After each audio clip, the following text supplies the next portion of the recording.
Warning, Star Trek from the Holodeck contains adult language and discussions. If you're easily offended, do not continue to listen. Lock and load! Fire! Holodeck 3 program is reinstated. Open sesame!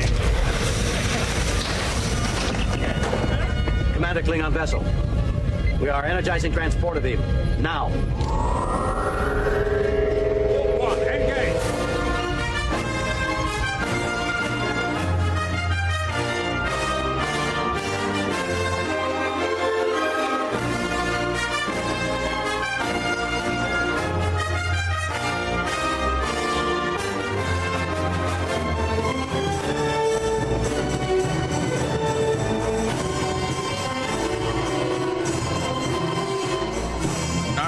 Welcome, everyone, to Star Trek from the Holodeck. I am the captain of this vessel, and I'm on the bridge with Ensign. Hold on a second. Yes, he is wearing a red skirt today. We're going back to the TNG days. Ensign David Sabal, hello. It is very uncomfortable crossing my legs, Captain. Well, who asked you to cross your legs? I gotta let the boys breathe. That wouldn't be crossing your legs, and that'd be opening your legs. That'd be spreading them. Well, see, I'm crossing my legs right now. Okay. But I need to let the boys breathe. All right. We're going to cut all that out. All right. So today, Dave, you and I have a very special show lined up. We are going to cover a graphic novel that's truly mesmerizing. It's beautiful, amazing, and any other positive adjective you want to throw in there, it'll work. We are going to break down and discuss Harlan Ellison's City on the Edge of Forever. Yes, this was an episode on the original series. Yes. I believe it was episode 28. And it's considered one of the best, if not the best, Star Trek episode. I believe it was episode 28 of the first season. And we're not going to be talking about the TV episode. We're going to be talking about the 2014 comic book adaptation. And you might ask, why do I care about reading an adaptation of a TOS episode? Because it's adapted from the original teleplay from 1967. It's different. Very different. It's a lot different. And are you ready, Dave? I would say it's more than just different. It's probably better. And that's saying a lot because the final episode,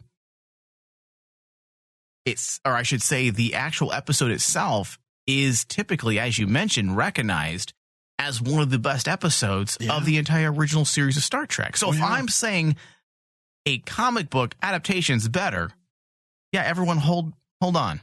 About to go to Warp 10. I know that's not possible. Calm down, Trek fans. All types of weird shit happen, but we're going to go there today. Yes, Warp 10. Are. And you know what? I'm actually with you on that.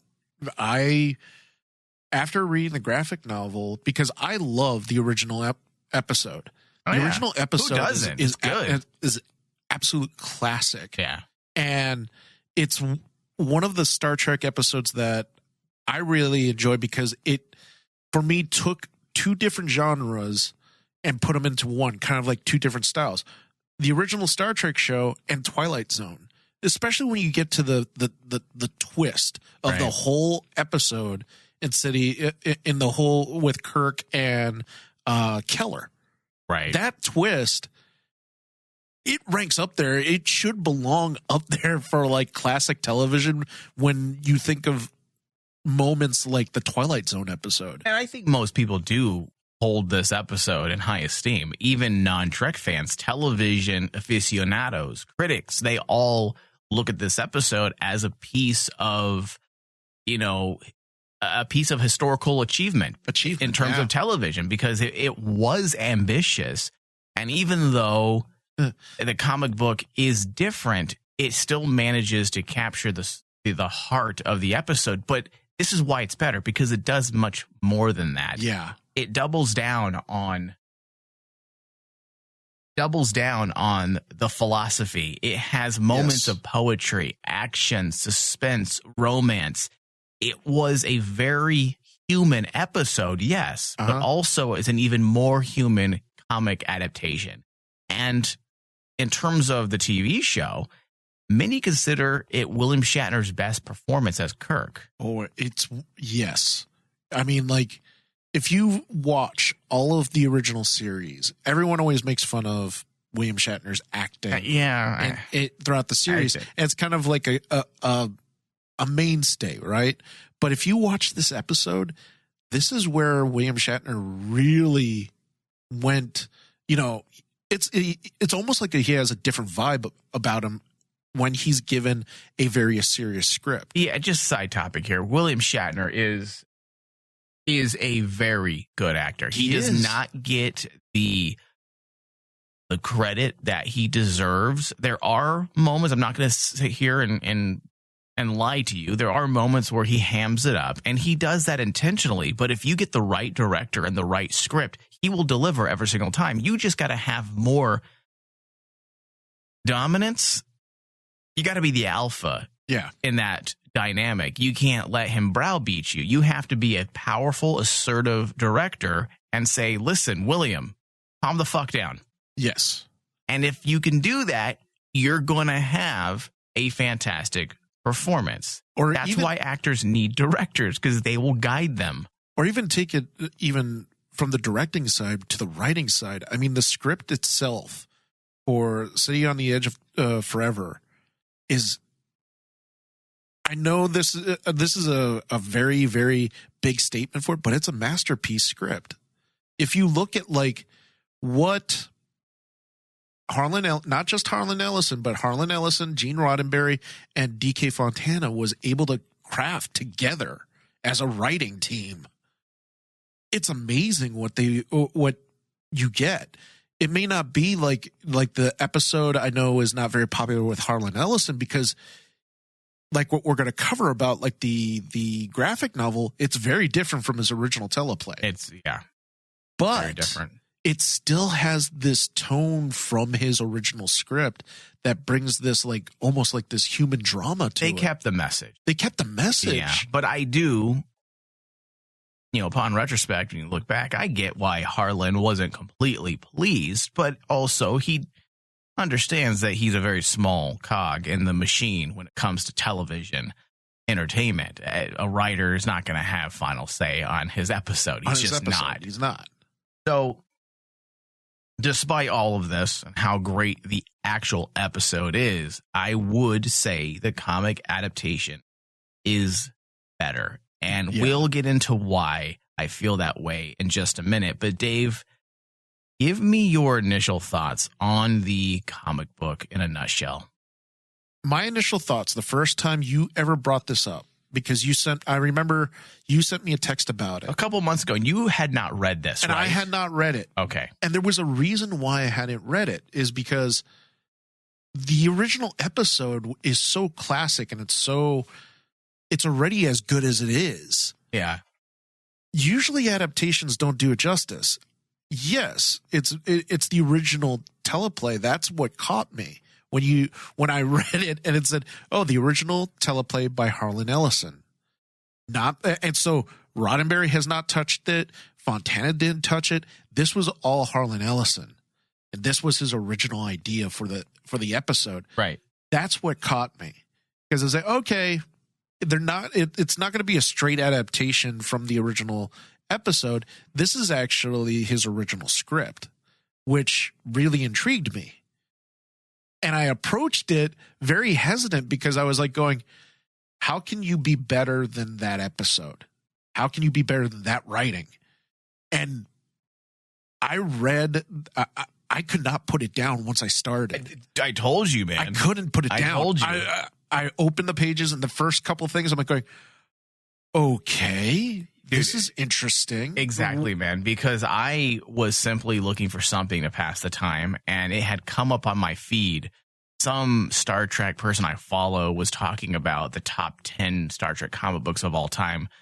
We were talking about year 5, and then I saw him post some stuff, and this was, I believe, #1 on his list. I'm like, really? An adaptation to a TV episode? I'm like, listen, those are fun sometimes, but it's not. How does that warrant #1? So I found it on Comixology. I have a Comixology subscription, and I was like, I'll just go through it for a second. The moment I opened it up, I read the whole thing straight through. Yeah, I couldn't put it down. Yeah.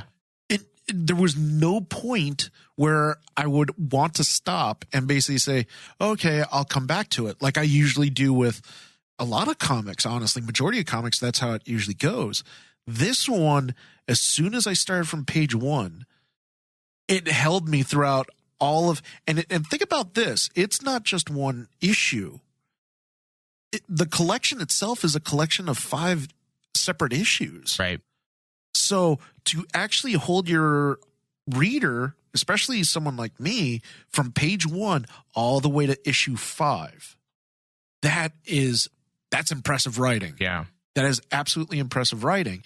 And the one thing that really surprised me too was I wasn't really excited about the team behind the comic, the Tiptons and the artist. Yeah, that's the other thing too. The artist, we're not too keen on a lot of their work. I wasn't keen on their work, and especially the artist. I knew him from the Mirror Universe stuff. Yeah, you mentioned that off air, and I was like going, I really did not like his art in Star Trek, but here I don't know what happened, but called a good script. When you have a good script, everything falls together. Everything comes together, I should say. Yeah. His art in this reminds me of Alex Ross, where it's that painted, beautiful kind of gallery type of art that goes along with the script.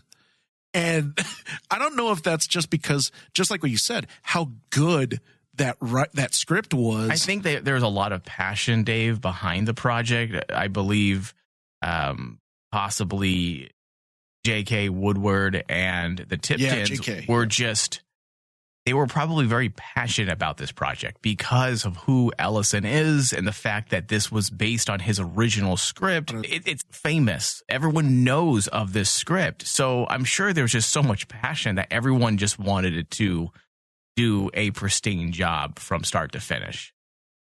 All right, so let's get official here. Star Trek Harlan Ellison's The City on the Edge of Forever is a 5-issue comic book by IDW Publishing based on Harlan Ellison's teleplay for the Star Trek, the original series episode, The City on the Edge of Forever. The main cover art was done by Juan Ortiz in the same style as his Star Trek, The Art of Juan Ortiz art book.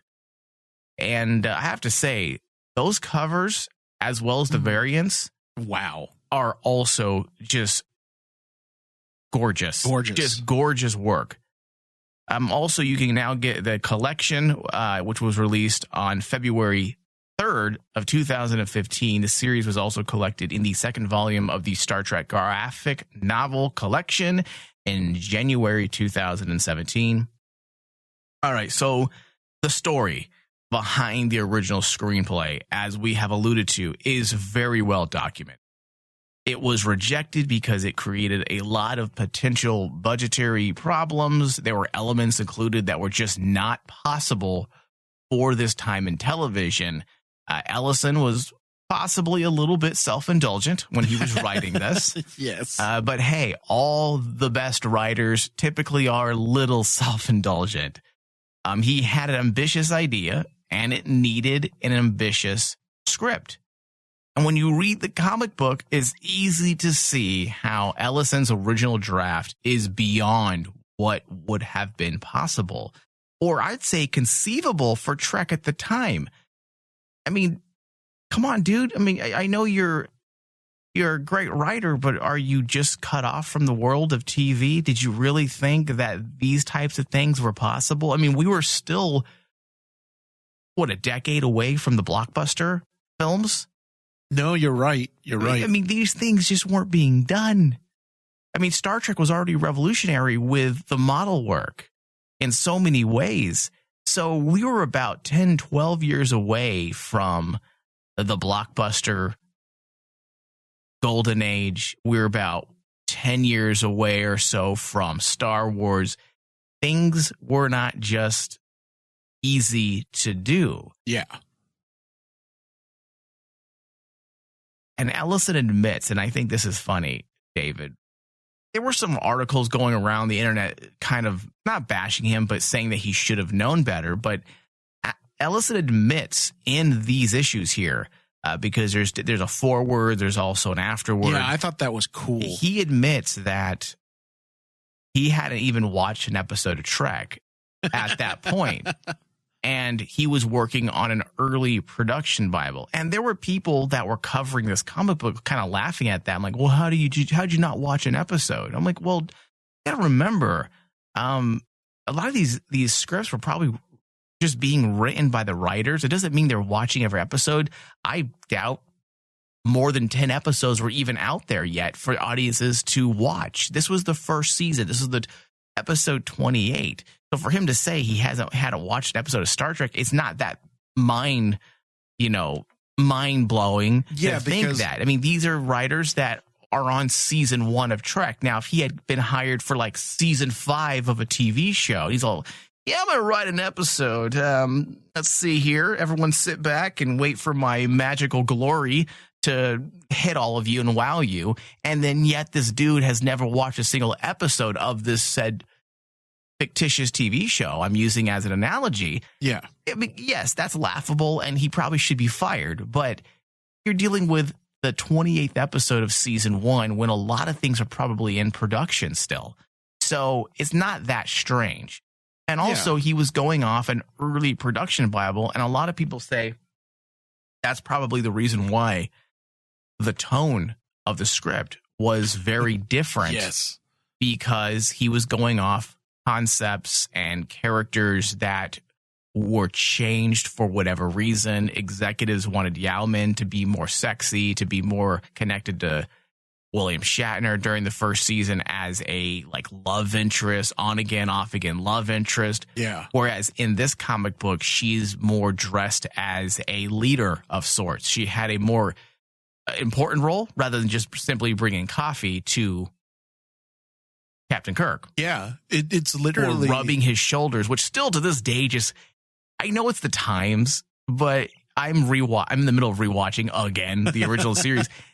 And there are moments in the first season where she just like, cringe. He's really stressed out, like Captain Kirk. So she comes up behind him and rubs his back. I'm like, that's just weird.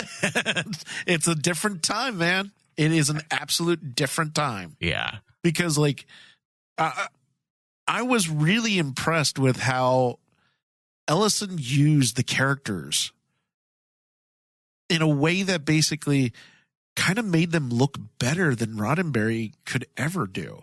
Like You're firing shots, Dave. Honestly, Spock in this one, the interaction between Kirk and Spock actually gives their relationship a better understanding. Okay, let me back you up on this because I will agree. I feel like there's an attention to a friendship being built. Yes. Without having to worry about keeping people's attention on TV. You're not worried about those commercial breaks. You're not worried about the sleazy executive who's falling asleep and being bored while he's watching these episodes so he can give you his approval. It's not that Gene Roddenberry couldn't do it. It's that he was also running a business. Whereas Ellison is like, hey, I'm going to take all the fucking time I want to really flesh out these characters and build their relationship up in a way. Because he's approaching it as a writer. He is looking at it solely as a writer and not looking at it as a business and looking at it as a way to say, hey, I also have to make sure the mainstream is connecting with this and we're keeping our eyes open for those commercial breaks, for those beats. Yeah. So I would agree there is a more nuanced. And again, that's saying a lot, Dave, because we already know the relationship between Spock and Kirk and McCoy is some of the greatest. Yeah. Even in the first season. But I will say there's a more nuanced approach to it in this original teleplay. And, let's get this out of the way. The biggest difference in this one is McCoy's not even in it. In the original episode, McCoy is kind of like an important role in it. Yeah. Here, he's not even in it. Ellison's original play, he chose characters for a specific reason. And that's the thing that I noticed is like the characters that are here are not wasted. You know, they're not just background people. Well, if you don't need them, then they're not there. Yeah. Again, remembering contracts and stuff and TV contracts. Hey, so-and-so, George Takei, is contracted to be in 17 episodes this year. So we need to make sure he's here. Ellison wasn't bothered. He wouldn't be bothered by any of that shit. He didn't give two shits about that. All he cared about is telling a story and what his story is about. Even, I mean, the overall message in his script is what drives his writing. It's not the characters even. I mean, if you were to take this teleplay, remove the characters like Kirk and Spock and Yeoman and just put any characters in there, this is still a really nice classic story that you read about. Well, a sci-fi story. Yeah, because that's where he made his bones. So just to give a little more background on Harlan Ellison, he was one of the first writers actually recruited by Gene Roddenberry for Star Trek. Roddenberry was aiming to have the best science fiction writers produce scripts for the show and had identified Ellison immediately. At the time, Ellison had been nominated for the 1965 Writers Guild of America Award for Outstanding Script for Television Anthology with his script for the Outer Limits episode, Demon with a Glass Hand. Yep. He went on to win.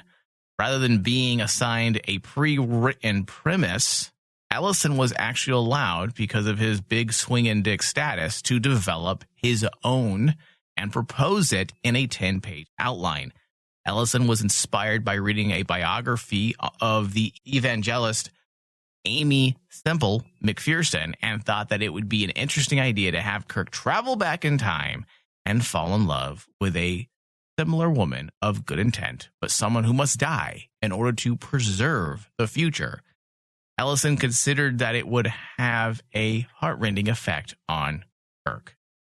And this is where the comic book and the episode both succeeded. It did wonders for the development of Captain Kirk. Yes. They got to the same. This is why I applaud both Roddenberry and Ellison, because they both got to the same point, just different ways. Yes. One took this route, the other took the other route. But at the end of the day, you still had what was the most important, and that was developing our protagonist, Captain Kirk, in a way that up to this point in the first season, we had not seen. But this comic managed to bring an element, and this is where I feel like it does better. It managed to bring an element of tragic romance through visual that even the episode wasn't completely able to do this well. It did do it, but not as good as this. At the core of this comic, you have an epic poem written around an idea about forbidden love, lost love, a love that should never have been. It's tragically beautiful. And even though you can see it coming from a mile away, it doesn't matter. It doesn't make it hurt any less. Yeah. And the artist, J.K. Woodward, who typically you and I both aren't the biggest fans of his work. And yet in this comic, he managed to isolate sequences that were purposely highlighted to convey the idea of a poetic aesthetic.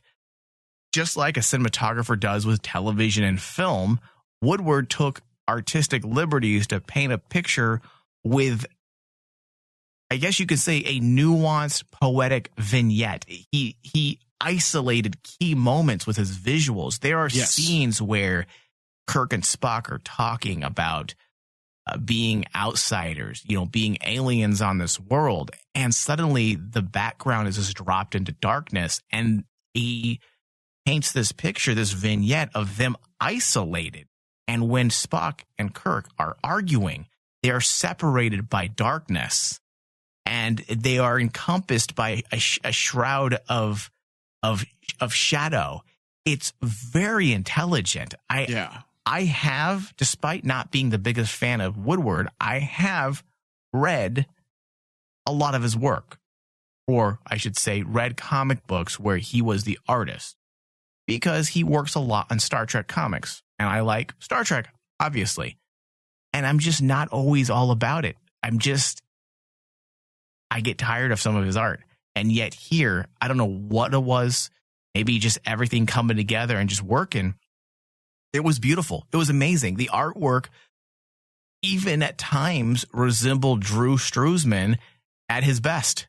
Yeah. He's that classic go-to movie poster artist back in the day that did some of the most famous and iconic posters for some of the best films of the era. Indiana Jones, Star Wars, just to name a few. And there's numerous panels where reflections are used to serve as a reminder to the reader that Kirk and Spock are mere reflections of a future that no longer exists. Yeah. So it's highly intelligent. There's a lot of thought. There's things that they were able to do in this comic book that cinematographers in the 60s weren't allowed to do, because you're not about to be experimental on a CBS show in the 60s. Oh, yeah. There just isn't time or room for that. This is pre-golden age of TV. This is basically camera 1, camera 2, camera 3. That's all you got. Yeah. There's nothing fancy. No. And there were philosophical portraits painted about the importance of life. And this is my favorite. These are my favorite moments of the comic book. Weighing the cost of life opposed to the life of people that were never born. The needs of the many, that'll go too. Yes. There's an understanding of Trek here that I find very peculiar, because Ellison did not watch Star Trek, right? Yes. And yet there's an understanding of Trek at its core. Yeah, Here, there is. Which makes me wonder, is this the very episode of Star Trek that really helped pave the way for what Trek would actually end up becoming? That's something that a lot of Trek fans say. That's why this particular episode is so important and so revered, is because this is the apex of what Star Trek storytelling is all about. And maybe Roddenberry,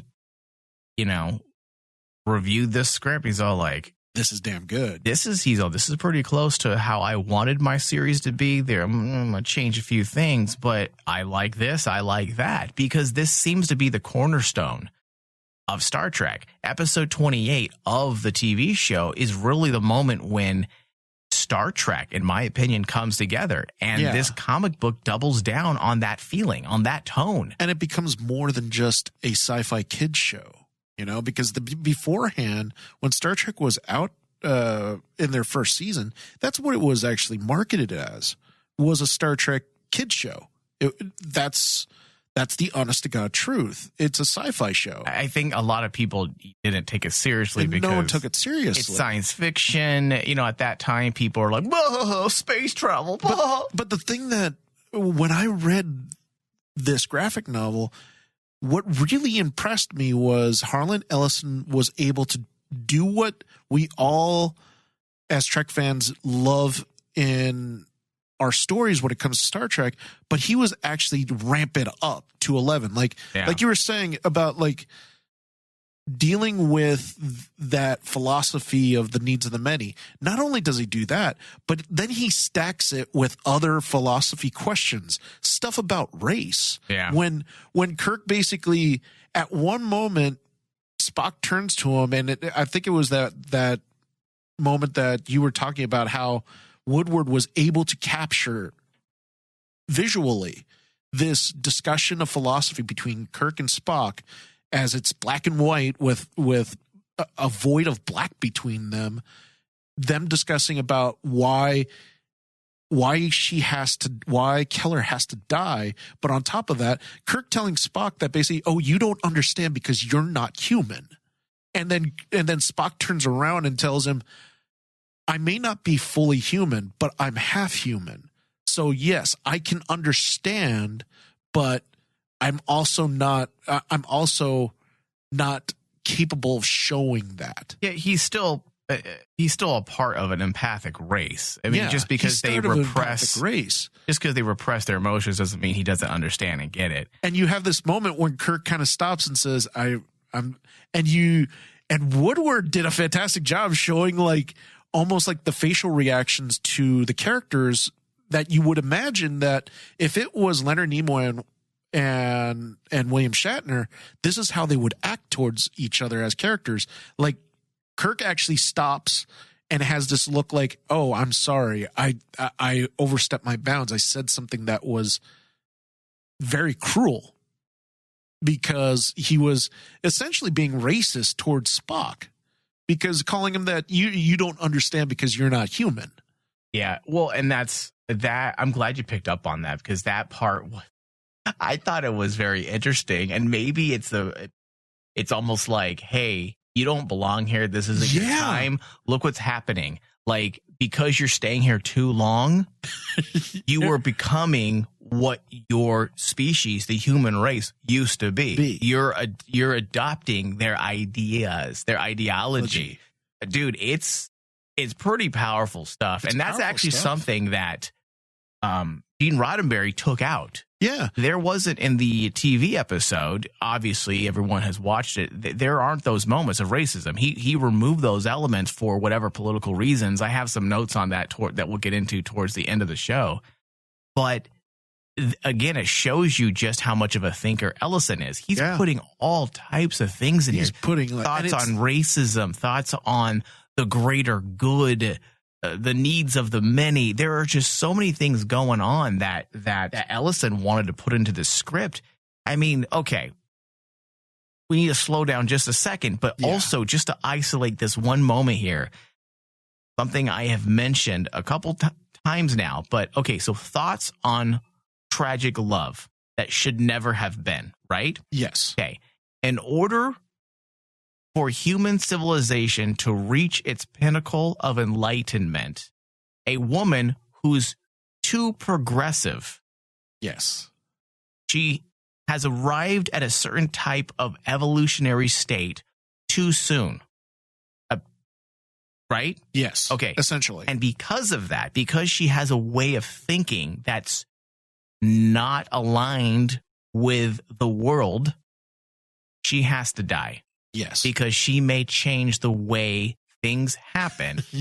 She's supposed to die. And if she lives, humans won't go through the bumps and bruises they need to in order to reach the future that was meant to be. Because she would How fucked is that? That is one of the things that made this such a cool tragedy, because in essence, Keller is the ultimate. You can almost say she's like the Messiah. She's a martyr. She's a martyr because she's the perfect being. She's what we all have to strive for, because essentially her whole character is based around pacifism and understanding and tolerance. And it's in a time when that basically is not used right now. Is that fucked up when you think about it? Yeah. Hey, listen, you're too good. You're too good. You're about 300 years too early. You're going to have to die, because if you start changing the way people think, the Germans may end up winning World War II. Exactly. Because time is delicate. And that's another fucking message. I mean, Ellison is a fucking introspective motherfucker. I mean, the fact that he even has thoughts on time and refers time to a river that flows, and that one ripple can change everything. And the butterfly effect. Dude, he's essentially talking about the butterfly effect. Yeah, it is so good. And yes, the TV episode did breeze through some of these things, but not at the same maturity level as this comic book adaptation. Yeah. It just did not. And think about it. Essentially, the argument of Keller is the exact opposite of like the stereotypical one that everyone constantly says when it comes to time travel stories. Would you go back in time and kill baby Hitler? Would you go back in time and kill a good person? Would you go back in time and kill a good person dude. instead? Yeah. So reading this really opened my eyes into how you layer so many things, because Ellison was able to actually layer all these political thoughts, not stand. Do you realize? And not overstuff. Not heavy handed. He didn't heavy hand it, and not overstuff. It wasn't, because if someone were to put down on a list of, on a piece of paper, the list of things that this comic book has, you'd be like, Jesus Christ, that's a lot. That's a lot. It's going to be too overstuffed, but no, everything flows and everything works hand in hand. It is an absolute masterwork of actually looking how to write. Because when I read this about 15 times to actually see how the script actually forms and stuff, like with throughout all the dialogue and everything.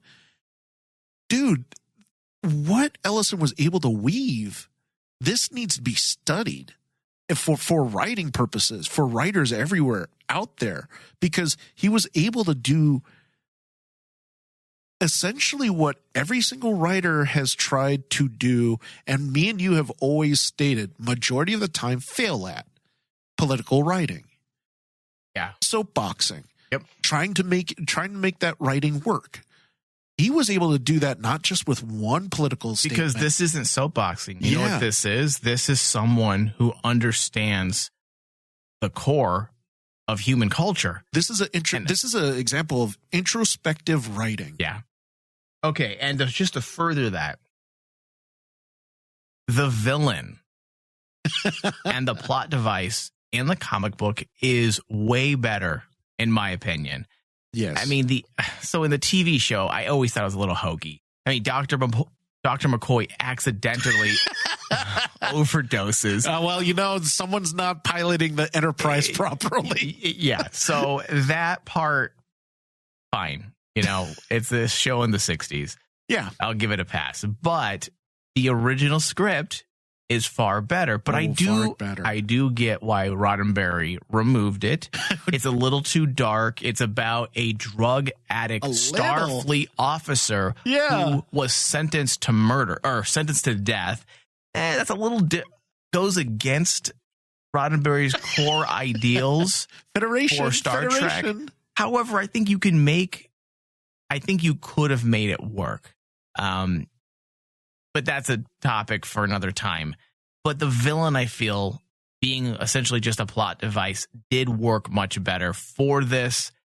You have a guy that's evil. And then right before this woman's death, we get another setup for another philosophical statement about good actions made by an evil person and evil actions made by a good person. In fact, the exact quote, because Spock is curious as to why this person who is bad, why did he try to save the woman from being hit by the car?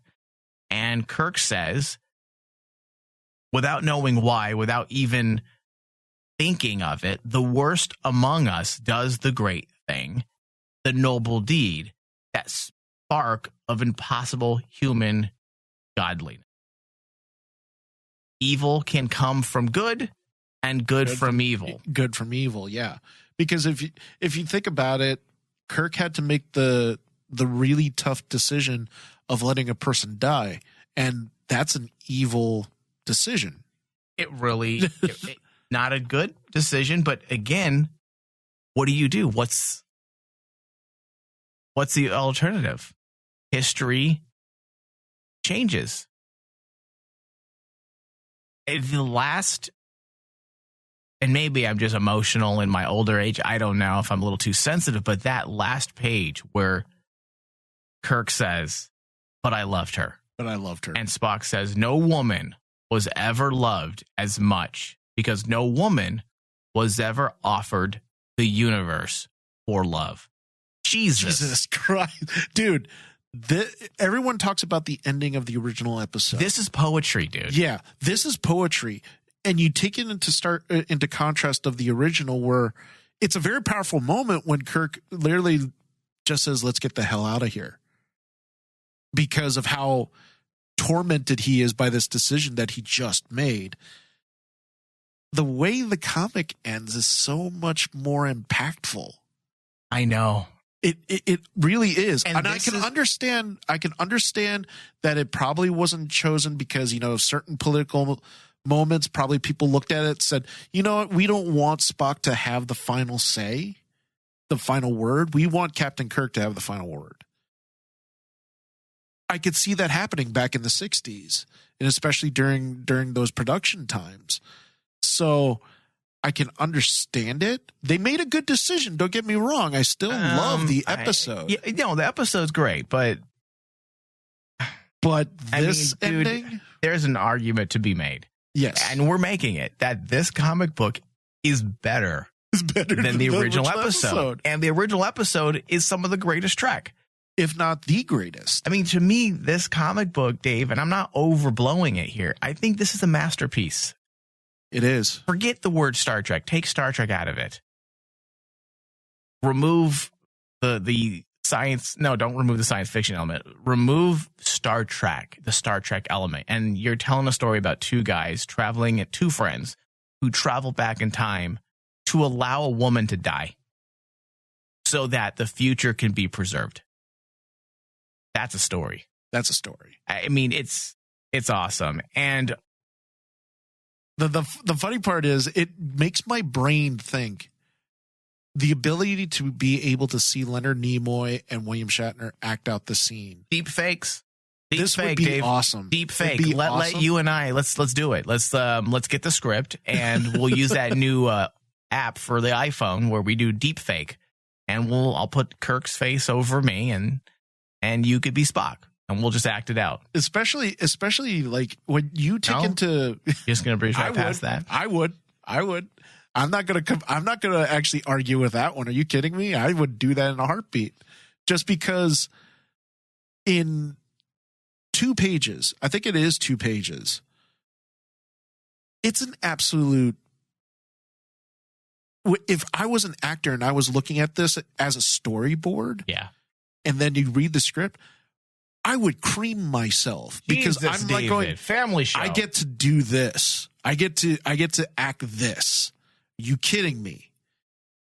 And a lot of the actors would die to do something as dramatic as this. Now, the question becomes: do we think that William Shatner and Leonard Nimoy could do it? Oh, maybe. Come on! No, they can't. Leonard Nimoy and William Shatner are both very accomplished actors. They just weren't given the best scripts at times, I feel like they were very good.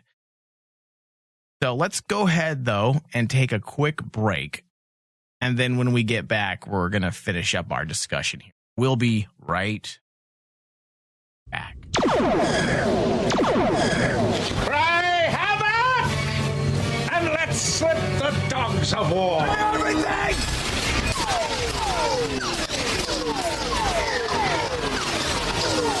Keep Rayman Digital on the air by pledging to our Patreon page. Your continued support allows us to continue to make great content and offer even better features in the future. Help us keep the lights on in the studio by pledging $1 to $10 a month.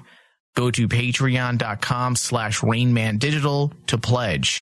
Free stuff is awesome, but free stuff that will spice up your bedroom is even better. Just go to adamandeve.com and select almost any one item for 50% off, and then we'll load on the free stuff. Just enter this very exclusive code, RAINMAN, at checkout, and you'll get 10 tantalizing free gifts, including a sexy item for him, a special toy for her, and a third item you'll both enjoy. And 6 extra special bonus items that are sure to rev your engine, pique your curiosity, and even blow you away. Plus, free free shipping. Always sent in discreet packaging. Go to adamandeve.com now. Get 50% off plus the 10 free gifts when you enter the exclusive offer code RAINMAN. Again, that's RAINMAN. Because without it, no free stuff. That's RAINMAN at adamandeve.com.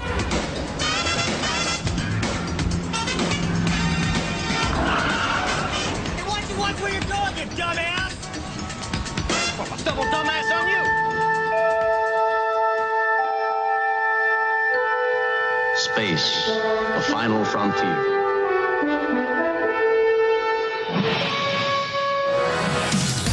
All right, welcome back, everyone, to Star Trek from the Holodeck. Don't forget to leave us reviews on iTunes and Stitcher. Give us thumbs up, share our show, and you can find all of our shows on demand on iTunes, Stitcher, Google Play, and Spotify. Also, we offer a Patreon exclusive show. So if you want to get more Star Trek from the Holodeck, if you're really into our discussions, and you want to help us stay on the air, it's the only real stream of revenue we have coming into the network. That's at Patreon. So patreon.com/RainmanDigital and pledge $5 or more a month. All right, so we had mentioned the tone a couple times. Yeah. And how different they are. Very different. Between the episode and the comic book. The overall tone of the piece is more adult, I would say. I think that's a good way of describing it than not just this episode, but even more so than the average Trek episode. And that's possibly why this episode adaptation probably holds up, because obviously we have matured in our taste of TV over the course of several decades. Yeah. And although this particular installment sticks out as a Trek outing, very light on cheese and heavy on drama, it still works and it still feels a lot like Star Trek. There's no joking around in this version. There's no light witticisms. Kirk is serious, and so is everyone else. Yes. As we had mentioned, there is not a lot of supporting cast. So if you weren't essential to the story, you weren't there. Yeah. So other than Kirk and Spock and Rand, there were no other familiar characters. There's no Sulu, no Scotty, no McCoy, no Uhura. It's bare bones. And I'm okay with that, because we don't always say, listen, there's somewhere else in the ship. It's just not important for this particular story. The story was about Kirk and Spock and several cultural statements. Yeah. The Guardians speak some of the same lines we are familiar with from the TV version, featuring only a single set, but an effective abstract shape playing the Guardian, a choice that seems... I mean, according to various reports and people who've blogged over the course of, 15 years or so, they say it's equally effective, just different. But I don't know. I mean, having the timekeepers or the Guardians stand at the forefront of a city in front of a portal that leads to other time, I mean, it has a feel. I mean, I challenge anyone to watch some of the classic Greek epics from the 60s and 70s, The Clash of the Titans, or even read some epics, some of the Greek epics. And this is a scene from those epics. Yeah, it's otherworldly. It has this gravitas to it. Yeah, and the episode of television, yes, it was great for that time, but side-by-side comparison, this just conveys an entirely different tone. vibe and tone, because like if for those that basically need a refresher on the original episode, if you look at the sets, they're very dated. Well, of course, it's Star Trek, the original series. And for one thing, the portal is just a gigantic rock with a Portal center, with the center cut out. Well, it's not. That's it. So it's not like our student films where the portal is just a flashing light. Just a flashing light. I mean, the one image, dude, of when they initially say a city on the edge of forever, and suddenly you see like these like stalactites, these gigantic spikes. It's so good. And then just blended in is like this fortress on top of all these like mountains. Yeah. It has kind of like that, like what you said, that Greek god Mount Olympus type of feel. Yeah, it's great, dude. Another change, and I believe we mentioned this earlier on. There was a change in the overall motif. Cynicism versus optimism. Roddenberry, of course, imagined a world without drug abuse. Yes. I mean, that's why, of course, we didn't have McCoy in this comic book, but we had McCoy accidentally inject himself rather than a drug addict do so on purpose. He also imagined and wanted to present a world without racism. And I guess apparently that stretched into the revising the past or revisiting the past, as he wasn't about to show real tolerance. Which I have to question that because they did talk about our past and that we learned from our past various times throughout the series. So I don't know. Again, this last two sentences I'm reading from a blogger. I'll post his link within the podcast description so you can read his entire thoughts if you want to. But I don't know if I agree with that, if that's the reason why Roddenberry took it out, because he didn't want to show it for whatever reason in the past, which just wouldn't make sense. I feel like it's his second thought, which is has more to do with the fact that this is 1967. And there was already racial tension at this time. At that moment. And also the Vietnam War. And possibly the TV execs didn't want more realism. They wanted some true escapism. Because you got to remember, I think a lot of people forget that when the original series was made, and I stated this early in the show, it was made to be a kid show. It was made to be... I wouldn't say it was made to be a kid show. It was supposed to be a family show. Yeah, that's probably a better way of saying it.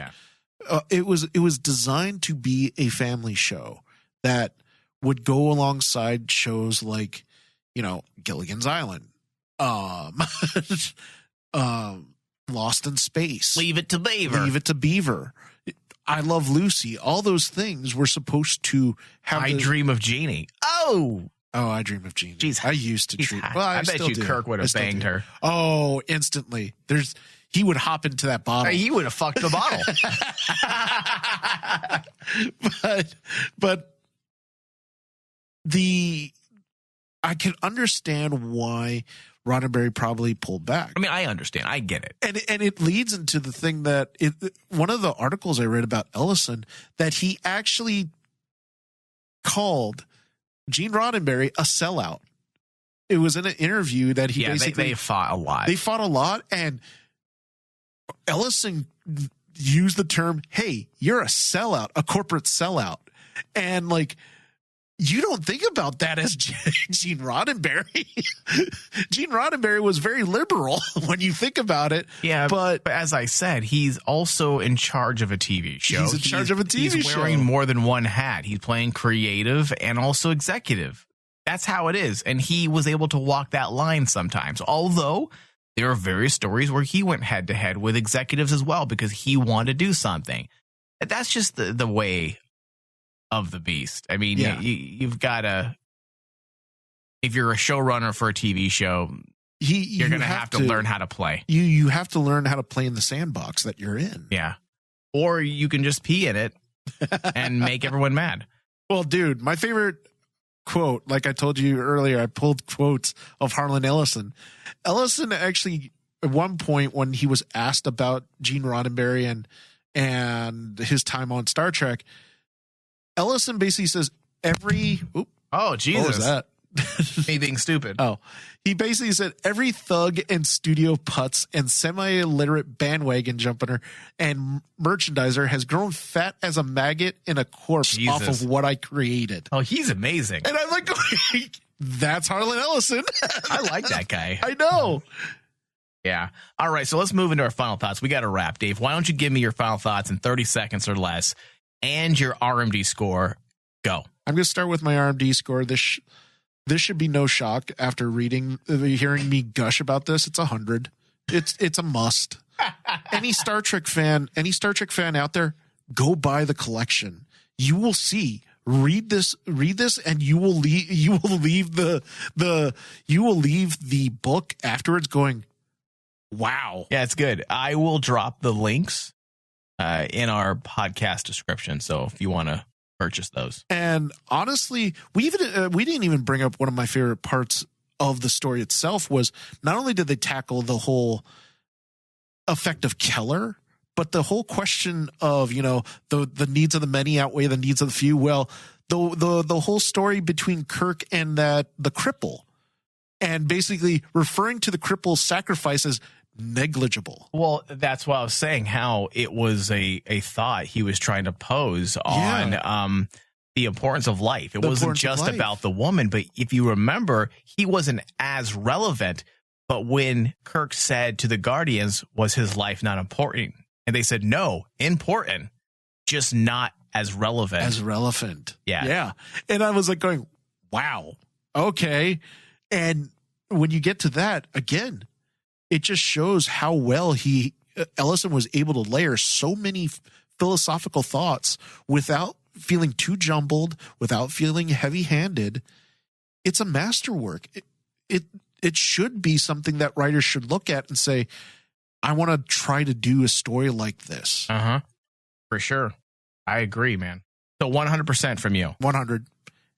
All right, I'm going to follow you up with a 100% as well. And typically we don't agree on everything we don't agree on everything being 100 usually. Usually I want to throw things at you, but yeah, this is 100%. Well, dude, this is Star Trek through and through. Yeah. I feel like this version of Star Trek is more aligned with more contemporary Star Trek. And when I mean contemporary, I mean the 90s, the 2000s. I think so. I think Ellison might have just been ahead of his time, but that's why I say, what if this episode is what actually paved the road to where we eventually got with Trek? It would make sense. Yeah. Because even though he never watched another episode, he was kind of like, fuck you, I'm going to do whatever I want. For some reason, this feels more like Trek than Trek. So, all right. Well, this does conclude our discussion. I want to thank everybody for listening. Please head over to our Patreon page, patreon.com/RainmanDigital. Pledge $5 or more a month. Gain access to more Star Trek from the Holodeck discussions. We have thousands of hours over there. Thank you, David. Thank you. Live long and prosper. I couldn't help but notice your pain. My pain? It runs deep. Share it with me. End simulation.